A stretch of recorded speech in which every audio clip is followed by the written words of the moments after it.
Le groupe Caillé est une entreprise familiale. Elle a été créée en 1890 par mon grand-père Jules. Dans un premier temps, il était importateur grossiste de produits alimentaires. Dans les années 60, l'activité a basculé vers l'automobile. Ça fait de nous le plus ancien concessionnaire automobile au monde, quelque chose dont nous sommes assez fiers.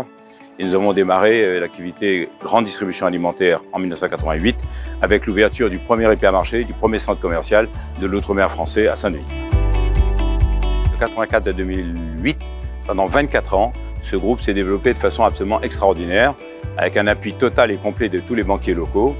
Nous sommes passés de 30 millions d'euros de chiffre d'affaires à 600 millions d'euros de chiffre d'affaires, de 150 salariés à 2400 salariés.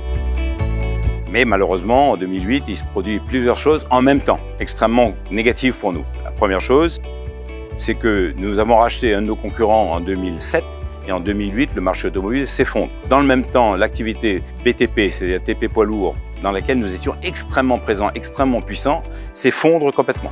On se retrouve avec 40 millions d'euros de stock. Troisième chose, nous changeons d'enseigne de grande distribution.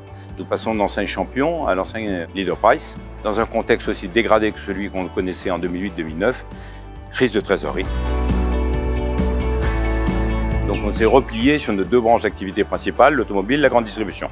Et on s'est séparé de toutes les activités annexes non stratégiques ou non rentables. En gros, on a divisé la taille de l'entreprise par deux. Et puis surtout, j'ai changé mes équipes de direction. Donc j'ai pris à la fois pour l'automobile et pour la grande distribution alimentaire deux patrons dont le profil correspondait à des situations de crise aiguë. Ceux qui sont restés ont toujours gardé espoir. Aucun d'entre nous n'a baissé les bras. Donc c'était cet état d'esprit qui nous a sauvés. Et après, un petit coup de pouce du destin. À partir de 2016, le marché automobile est remonté petit à petit à son niveau. La grande distribution, petit à petit, on a fait aussi nos armes. Donc tous ces éléments-là se sont améliorés et du coup, le groupe a pu s'en sortir de cette façon-là.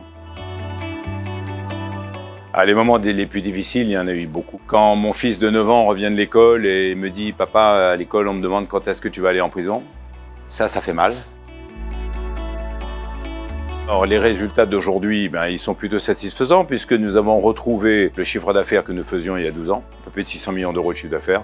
Nous avons 1400 collaborateurs aujourd'hui, on est redevenu l'une des entreprises les plus importantes, on est dans le top 5 des entreprises locales et on a surtout une rentabilité qui a été multipliée par 10, donc ce qui nous donne une force infiniment plus grande que celle qui était la nôtre il y a 10 ans.